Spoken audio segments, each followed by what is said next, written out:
Good morning, welcome back to our YouTube channel. पिछले भाग में हमने जाना था कि अगर दूसरे साल का ब्याज दिया हो या पहले साल का ब्याज दिया हो तो उन प्रश्नों को कैसे हल किया जाता है। इस भाग में हम लोग देखेंगे 3 साल पर आधारित प्रश्नों को कैसे हल किया जाएगा। अब जैसे कि पिछले भाग में मैं बता चुका था कि अगर हमको मूलधन दिया हो या फिर रेट दी हो या टाइम दिया हो और अगर हमको ब्याज न देकर किसी पर्टिकुलर, या सपोज कीजिए आपको सेकंड ईयर का ब्याज दे दिया है, क्या दे दिया है, सेकंड ईयर का ब्याज, और आपसे कहा जाए कि कंपाउंड इंटरेस्ट को निकालिए, तो ऐसे प्रश्नों को कैसे हल किया जाता है वो हम पिछले भाग में पढ़ चुके थे। अब जैसे यहीं पर देख लो, सपोज कीजिए हमको मूलधन निकालना है और अगर इस प्रश्न में दर दे दी जाए 6 सही 2/3%, 2 साल के लिए आपने कोई दिया है और आपका सेकंड ईयर का ब्याज सपोज कर लेते हैं 8 रुपये आपको दे दिया गया हो। तो हम पिछले भाग में पढ़ चुके थे इस प्रकार के प्रश्न को। अभी हमारा प्रश्न है क्वेश्चन नंबर 4। तो इन प्रश्नों को कैसे हल किया जाता है, तो मैं पहले ही बता चुका हूँ कि अगर कहीं पर भी CI A या फिर P निकाला जाए तो वहाँ पर हमको कौन सा मेथड अप्लाई करना है, वहाँ पर हमको सक्सेसिव इंक्रीज मेथड को अप्लाई करना है। We have to apply successive increase method. अगर हमको क्या फाइंड आउट करना है, कंपाउंड इंटरेस्ट या फिर मिश्रधन या फिर टोटल प्रिंसिपल, मतलब मूलधन कितना आपने दिया है। अब जहाँ पर हमको मूलधन की बात पड़ती थी तो हम मूलधन को क्या मानते थे, P = R⁻T। यहाँ पर T क्या है, टाइम। हम इतना पिछले भाग तक हम कर चुके थे। अब जैसे इसी प्रश्न में देख लीजिए, जो हमारा दर दिया है वो कितना है, 6 सही 2/3%। अब अगर मैं इस दर को लेकर चलूँ तो दर का मतलब क्या है, 6 सही 2/3%। अब इसका मतलब क्या होता है, इसकी अगर मैं फ्रैक्शन वैल्यू निकालना चाहूँ, इस दर की अगर मैं फ्रैक्शनल वैल्यू निकालना चाहूँ तो वो कितनी होगी, तो इस दर की फ्रैक्शनल वैल्यू कितनी होगी, 1/15। और मैंने पहले भी कहा था कि अगर हमको दर दे दी गई हो तो जो भी उसका डिनोमिनेटर होगा, क्या, जो भी उसका डिनोमिनेटर होगा उसकी पावर हमको क्या माननी है, टाइम। अब देख, यहाँ से लेकर चलते हैं हम, हमारी दर का डिनोमिनेटर क्या है, 15। तो यानी कि हमें मूलधन क्या मानना है, P = मूलधन की 15 की पावर 2, क्योंकि कितने साल के लिए है यो, यानी कि हम मूलधन को कितना मान लेते हैं, हम मूलधन को मान लेते हैं 225 पॉइंट। अब हमको मूलधन भी मिल चुका है, कितना है, 225 पॉइंट। अब समय कितना है, 2 साल, पहला साल ये रहा और दूसरा साल ये रहा। अब आपकी दर यहाँ पर जो कार्य कर रही है वह कितनी है, हमारी दर है इतनी, 1/15।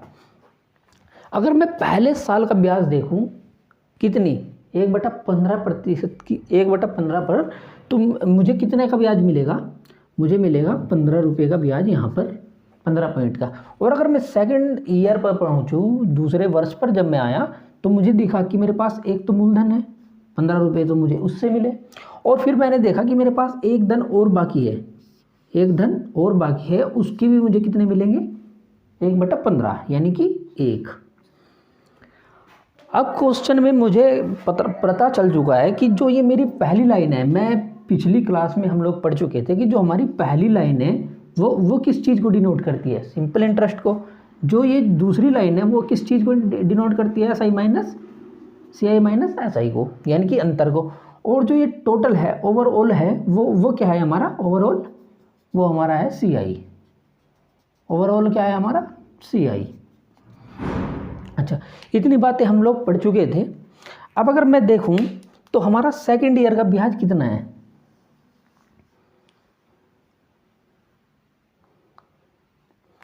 तो हमारा सेकंड ईयर का ब्याज है कितना वास्तव में। अब हम लेकर चलते हैं, हमारा सेकंड ईयर का ब्याज कितना है, सेकंड ईयर का ब्याज है वास्तव में कितना, 15 और 1 16। तो यानी कि हमारा जो सेकंड ईयर का ब्याज कितना है, 16 पॉइंट, क्वेश्चन के अनुसार है, क्वेश्चन के अनुसार कितना है 16 पॉइंट, 15 और 1 16। लेकिन क्वेश्चन के अनुसार तो जितना दिया है, लेकिन हमें मालूम कितना है 8 रुपये। तो यानी कि 16 पॉइंट किसके बराबर हो गए, 8 रुपये के बराबर। यानी कि 1 पॉइंट की वैल्यू कितनी आ गई, 0.5 रुपये। यानी कि 1 पॉइंट की वैल्यू कितनी, 0.5 रुपये। अब हमको क्या निकालना है, हमको निकालना है कंपाउंड इंटरेस्ट। अब कंपाउंड इंटरेस्ट देख लीजिए कितना है, 15 और 15 30 और 1 31। यानी कि यहाँ पर अगर मैं कंपाउंड इंटरेस्ट को फाइंड आउट करना चाहूँ, अगर मैं किसको निकालना चाहूँ कंपाउंड इंटरेस्ट को, तो वो कैसे फाइंड आउट होगा। कंपाउंड इंटरेस्ट टोटल कितना दिया है, 15 और 15 30 और 1 31। कितना है, 31 पॉइंट। वो हमारे अनुसार है, लेकिन क्वेश्चन के अनुसार हमें पहले ही पता चल चुका है कि 1 पॉइंट की वैल्यू कितनी है, 0.5। यानी कि अब हमको निकालना पड़ेगा 31 इंटू 0.5। अगर मैं इसकी मल्टीप्लाई करूं तो 5 1 जा 5 और ये कितना हो गया है 15। कितना हो गया है 15 और ये दशमलव यहाँ पर लग जाएगी। यानी कि अगर मैं टोटल CI की बात करूँ अपने, तो वो हो गया कितना, 15.5 रुपये। कितना, 15.5 रुपये। इतना हमारा CI हमें मिल चुका है।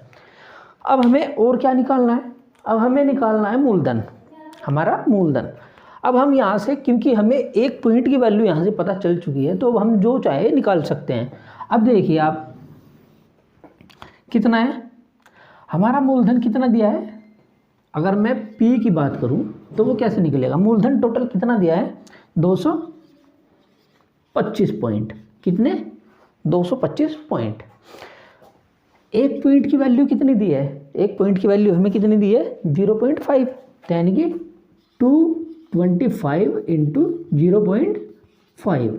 अब इसको मल्टीप्लाई करने के बाद हमारी वैल्यू आ जाएगी,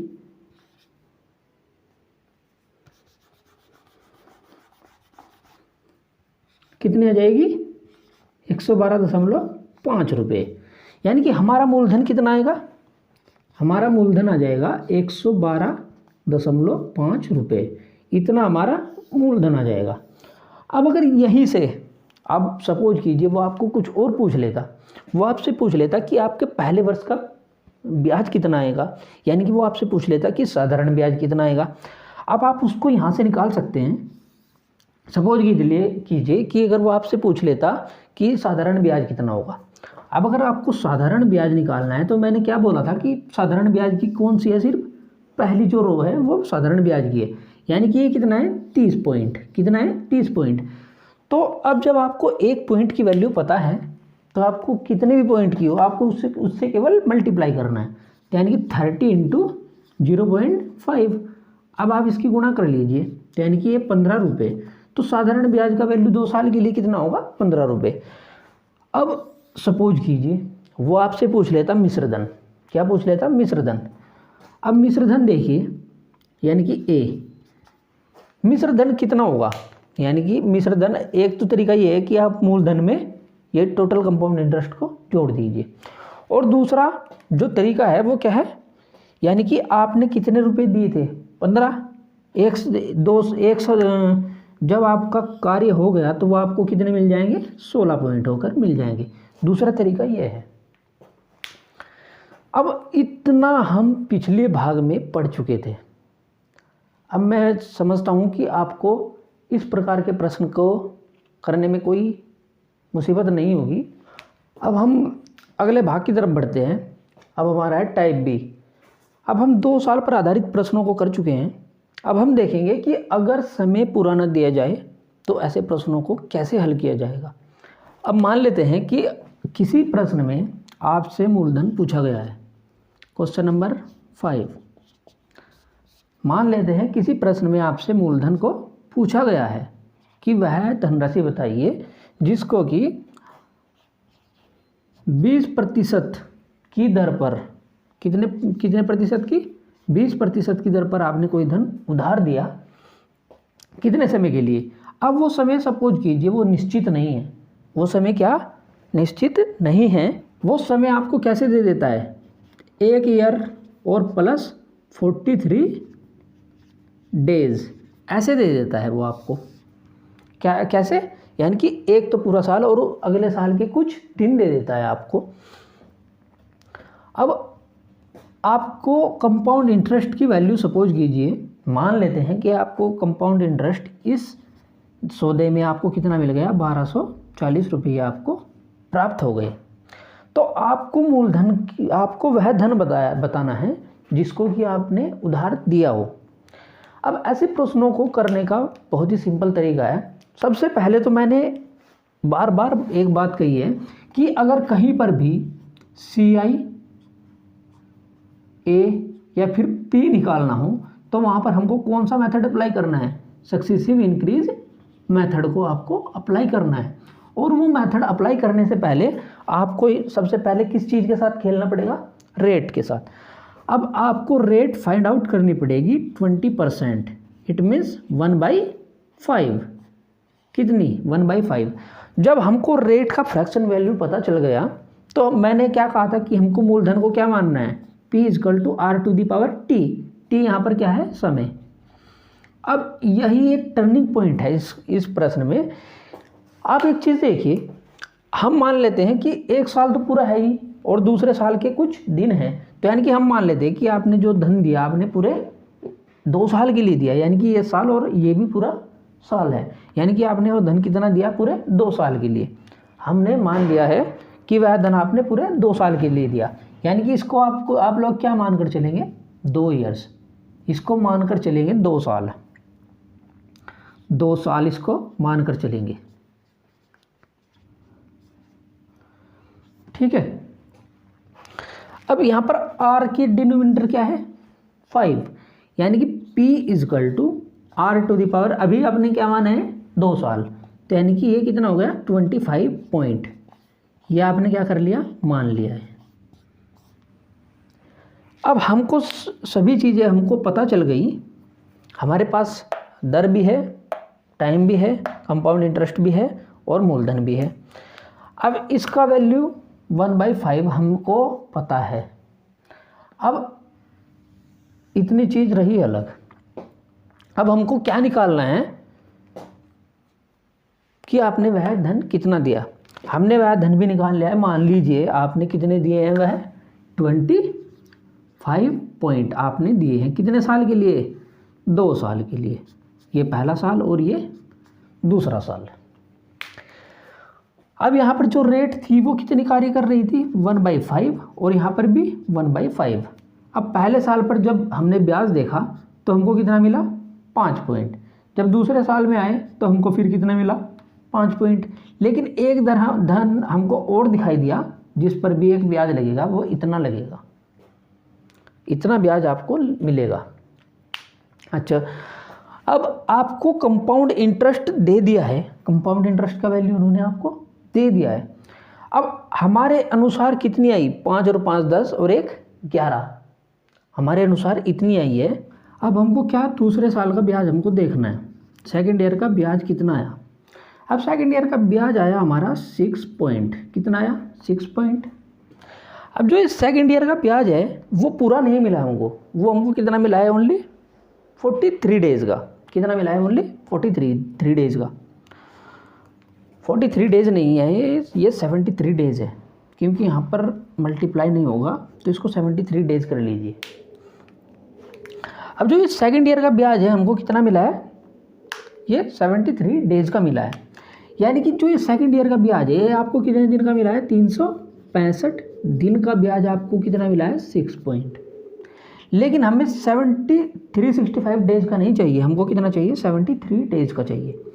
यानी कि 73 डेज़ का ब्याज अगर हम लोग निकालें तो 6/365 × 73।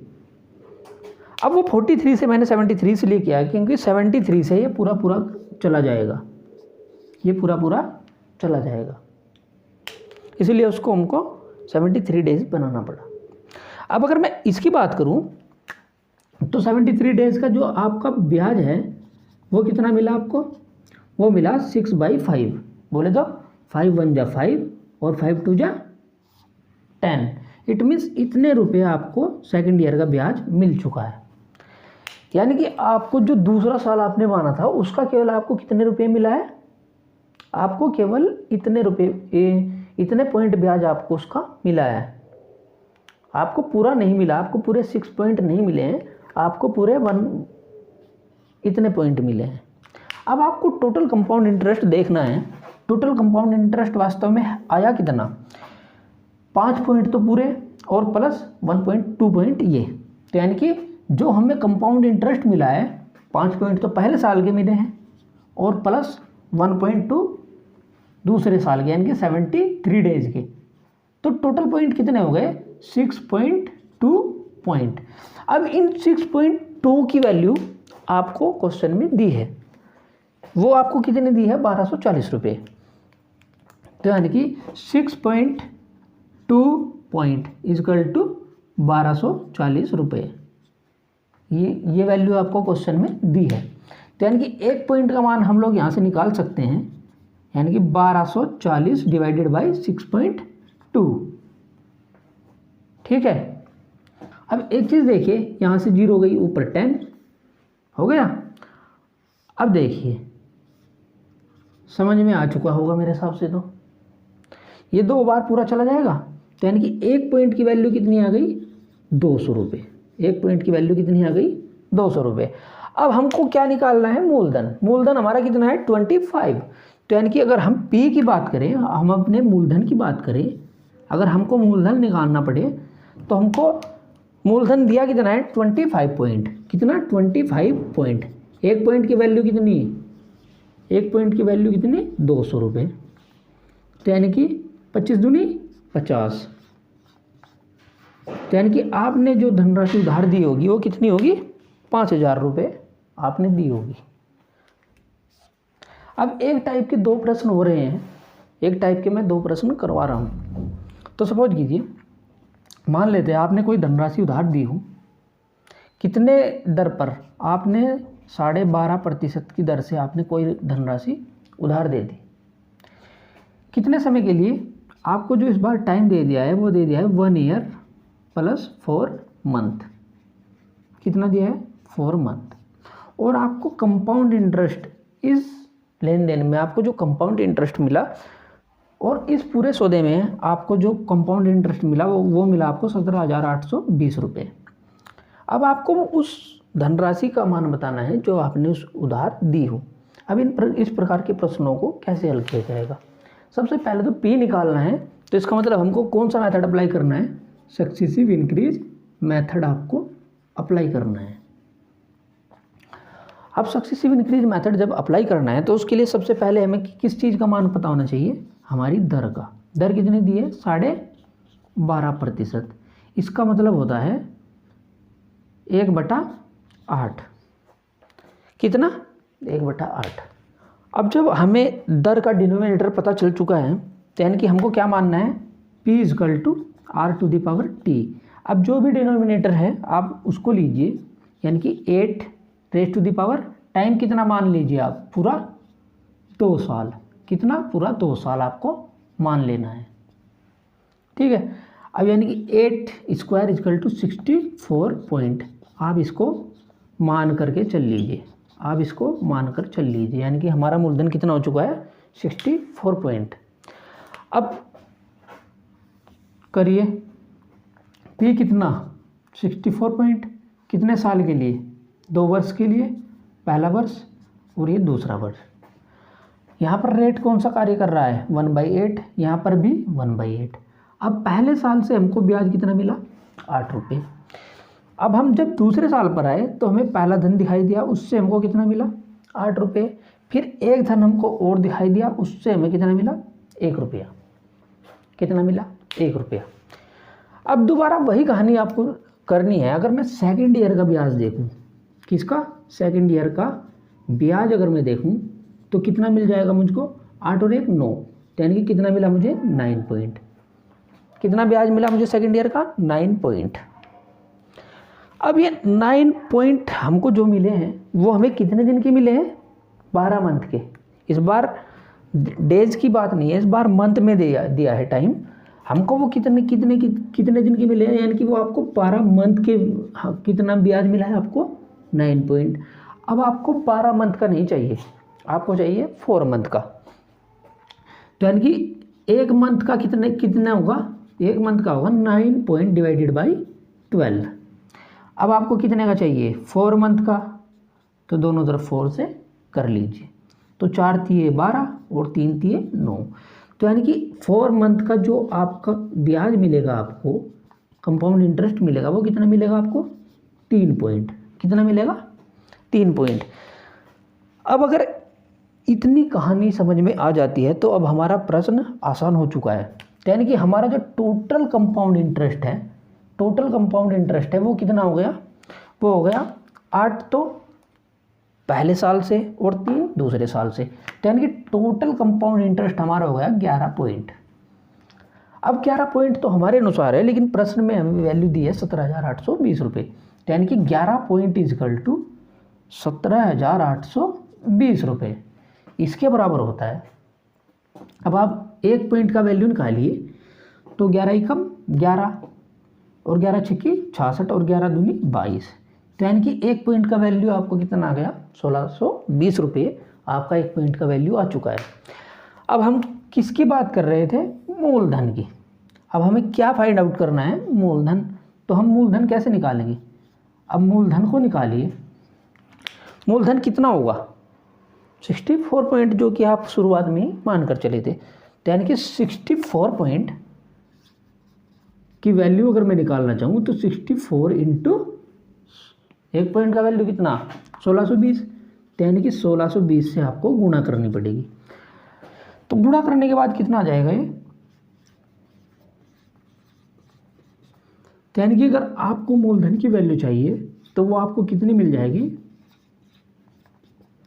यानी कि इस सौदे में 1,03,680 रुपये दिए गए थे। तो जब भी आपको ऐसे प्रश्न निकालने के लिए दिए जाएं तो आपको टाइम को पूरा 2 साल मान लेना है। आप उसको मंथ वाइज न लेकर आप सब मान सकते हैं कि 1 साल तो ये और दूसरा इसको पूरा साल मान लीजिए। उसके बाद आप इसके जो दूसरे साल का ब्याज है उसको कैलकुलेट कर सकते हैं, जैसे यहाँ पर किया गया है। चाहे दिन हो, चाहे महीने हो, चाहे समय हो, चाहे घंटा हो, आप इससे निकाल सकते हैं। बस आपको थोड़ी कैलकुलेशन तेज रखनी पड़ेगी, तो हमें हर चीज़ का वैल्यू मिल जाएगी। अब मैं आशा करता हूँ हमारा आज का लेक्चर आपको पसंद आया होगा, और अगर आपको हमारी वीडियो पसंद आई हो तो हमारे चैनल को सब्सक्राइब कीजिए, वीडियो को लाइक कीजिए और हमारी वीडियो को शेयर कीजिए। तो मिलते हैं अगले भाग में, तब तक के लिए नमस्कार।